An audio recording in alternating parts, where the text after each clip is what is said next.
Good morning বন্ধুরা, কেমন আছেন সবাই? আমি তো ভীষণ ভালো আছি আর আশা করি আপনারাও ভীষণ ভালো আছেন। তা আজকে আমি বানাবো একটি সবজি। এই সবজিটা বানানোর জন্য আমি নিয়েছি দেখুন পুঁইয়ের ডাঁটা ভালো করে পরিষ্কার করে কেটে নিয়েছি, মাঝখান থেকে একটু চিরিয়ে ডাঁটাগুলো একটু চিড়ে নিয়েছি ঠিক এভাবে, তাহলে সেদ্ধ হতে সুবিধে হয়। আর নিয়েছি পুঁই ডাঁটার যে পাতাটা সেটা ছোট ছোট করে কেটে নিয়েছি। আর এখানে কিছু সবজি নিয়েছি, সবজির মধ্যে নিয়েছি মিষ্টি কুমড়ো, পটল, আলু, শসা আর সিম, বেগুন। এগুলোকে এবার আমি ভালো করে ধুয়ে নেব আর একটি কড়াইয়ে সরষের তেল গরম হতে দিয়ে দিচ্ছি। আপনারা দেখতে থাকুন আমি কিভাবে রান্নাটা করি। তেলটা আমি গরম করে নিয়েছি আর তেলের ভেতর দিয়ে দিচ্ছি অল্প একটু পাঁচফোড়ন আর একটা শুকনো লঙ্কা। দেওয়ার পর আমি একটু নেড়ে নেব। এবার এর ভেতর আমি দিয়ে দিচ্ছি কেটে রাখা পুঁই ডাঁটাগুলো।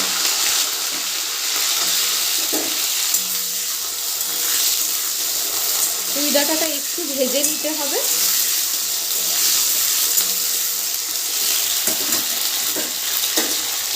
ডাঁটাটা ভাজার সময়তে আমি ডাঁটার ভেতর দিয়ে দেবো অল্প একটু হলুদ আর একটু লবণ।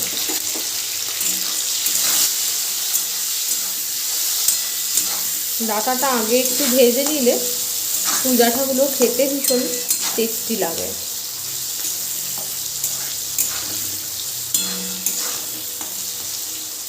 এভাবে আরেকটু ভেজে নেব আমি। ডাঁটাটা আমি একটু ভেজে নিয়েছি। এবারে ডাঁটার ভেতর আমি দিয়ে দেব অল্প একটু মটরের ডাল ভিজিয়েছিলাম, সেই মটরের ডালটা।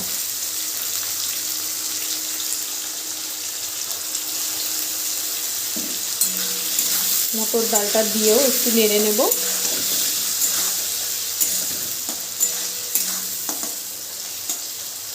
এক মিনিট মতো মটর ডালটা দিয়ে আমি নাড়াচাড়া করে নেব। তারপর সবজিগুলো এর ভেতর দেব। প্রায় 1 মিনিট নাড়াচাড়া করে নিয়েছি। এবারে আমি ধুয়ে রাখা সবজিগুলো সব দিয়ে দিচ্ছি।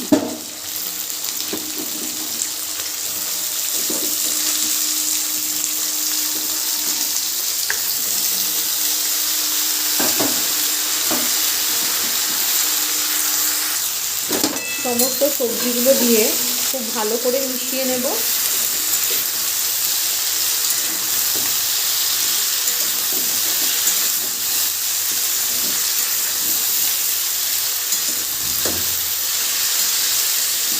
খুব ভালো করে মিশিয়ে নিয়ে সবজিগুলোকেও একটু ভেজে নিতে হবে তেলের উপর আগে।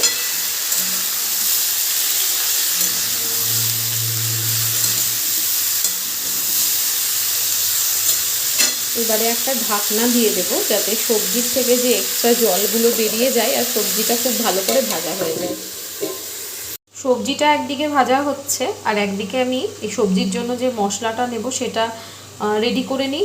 এখানে নিয়েছি আমি অর্ধেকটা পেঁয়াজ, 4 কোয়া মতো রসুন আর নিয়েছি 4টে কাঁচা লঙ্কা। এটাকে ভালো করে আমি পেস্ট বানিয়ে নেব একটা।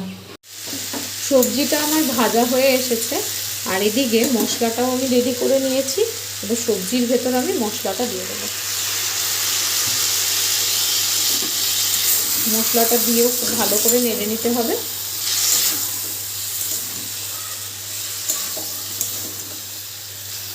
এবারে এর ভেতর দিয়ে দেব পরিমাণ মতো লবণ, যেহেতু আগে আমি ডাঁটাটা ভাজার সময় দিয়েছিলাম একটু, সেজন্য একটু কম লবণ দিলাম। সাথে দিয়ে দেব হলুদ গুঁড়ো আর দিয়ে দেব হাফ চামচ মতো জিরে গুঁড়ো। সমস্ত কিছুকে খুব ভালো করে মিশিয়ে নিতে হবে।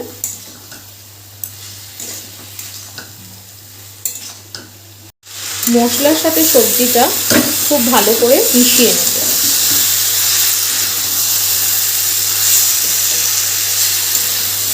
এই পুঁই ডাঁটার তরকারিতে আপনারা চাইলে শুধু আদা আর জিরে বাটা আর কাঁচা লঙ্কা দিয়েও করতে পারেন।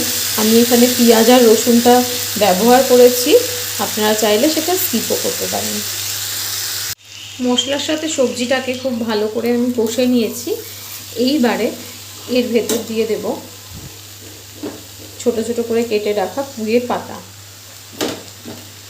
পুঁই শাকের পাতাটা এভাবে এবারে দিয়ে দিতে হবে। পুঁই পাতাটা দেওয়ার পরও খুব ভালো করে মিশিয়ে নেব।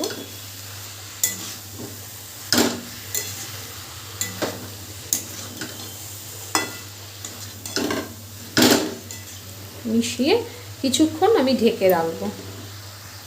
কিছুক্ষণ পর দেখুন ঢাকনাটা খুলেছি আর পুঁই পাতাগুলো সব সুন্দরভাবে মিশে গিয়েছে সবজির সাথে। এই অবস্থায় আমি দিয়ে দেবো এর ভেতরে পরিমাণ মতো জল।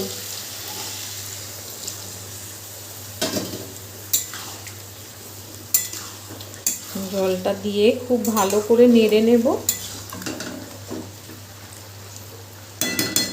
আর একটু জল দেব। এটুকুনি জল দিলেই সবজিগুলো পারফেক্টলি সেদ্ধ হয়ে যাবে। এবারে একটা ঢাকনা দিয়ে আমি ঢাকা দিয়ে রাখবো। কিছুক্ষণ পর আমি ঢাকনাটা খুলেছি আর দেখুন সবজি থেকে জলটা প্রায় শুকিয়ে এসেছে। এই সময় আমি দিয়ে দিচ্ছি ওপর থেকে অল্প একটু চিনি। চিনিটা দেওয়ার পরও মিশিয়ে নেব। আর মিশিয়ে জলটা আর একটু শুকিয়ে গেলে কিন্তু আমার সবজিটা পুরোপুরি রেডি হয়ে যাবে।